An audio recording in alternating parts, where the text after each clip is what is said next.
Hi Phoenix family, இது ஒரு awareness video. முடிஞ்ச எல்லாருக்கும் ஷேர் பண்ணுங்கள். அது மட்டும் இல்லாமல் எல்லோரும் சேஃபாக இருங்க. இன்றைக்கி நீங்கள் பார்த்துட்ருக்க எல்லா வெள்ளப்பெருக்கு வீடியோ கிளிப்ஸும் சென்னையோ, கேரளாவோ, ஆந்திராவோ இல்லைங்க, தமிழ்நாட்டில் இருக்கிற நம்ம திருவண்ணாமலை தான். ஆமாங்க, இது வரைக்கும் திருவண்ணாமலை இந்த மாதிரி மழை பொழிவை யாருமே பார்த்துருக்க மாட்டாங்க. ஈவன் நான் கூட பார்த்ததில்ல. லாஸ்ட் 20 இயர்ஸில் இந்த மாதிரி மழையை நானே பார்த்ததுலாம் பார்த்துங்களேன்.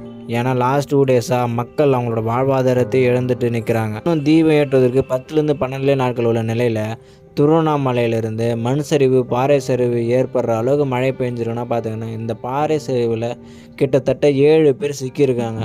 அதோட மீட்பு பணி இன்னும் தீவிரமாக நடந்துக்கிட்டே இருக்குது. இது மட்டும் இல்லாமல் சாத்தனூர் அணை பிக்கப் டேம் போகிற வழியில் புதுசாக கட்டப்பட்டிருக்க மேம்பாலத்தில் 20 அடி உயரத்தில் வெள்ளப்பெருக்கு வந்துட்டுருக்கு. அதோட வீடியோ கிளிப்ஸ் இதில் இணைக்கப்பட்டிருக்கு. தென் அது மட்டும் இல்லாமல் மாவட்ட ஆட்சியர் அலுவலகத்துள்ளேயே தடுப்பு சுவரை உடச்சிக்கிட்டு தன் வெள்ளப்பெருக்கு போகிறத நீங்கள் பார்த்துருப்பீங்க. அதோட வீடியோ கிளிப்ஸ் இதில் இருக்குது, நீங்கள் பார்க்கலாம். போதுண்டா அப்படின்னு நினைக்கும் போது தான் இப்போ ரீசெண்டாக மறுபடியும் திருவண்ணாமலையில் தெற்கு பகுதியில் 3 இடத்துல மண் சரிவு ஏற்பட்டிருக்குங்க. அவ்வளோதான், முடிஞ்சு போச்சு அப்படின்னு நினச்சா கள்ளக்குறிச்சி, மூங்கில்துறைப்பட்டு அந்த சைடில் பார்த்தீங்கன்னா அகரம் பள்ளிப்பட்டு பிரிட்ஜு உடஞ்சி வெள்ளம் பெருக்கு எடுத்து போயிட்டுருக்குது, நீங்கள் பார்க்கலாம்.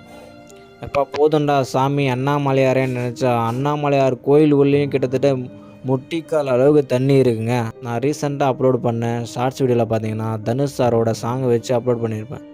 இந்த மழையால் நம்மளோட கவலையெல்லாம் தீர்ந்துடும் பார்த்தா இந்த மழையால் தான் நிறைய பொதுமக்களும் சரி, குழந்தைகளும் சரி, பெரியவங்களும் சரி கவலையோடவும் கண்ணீரோடவும் பாதிக்கப்பட்டு இருக்காங்க.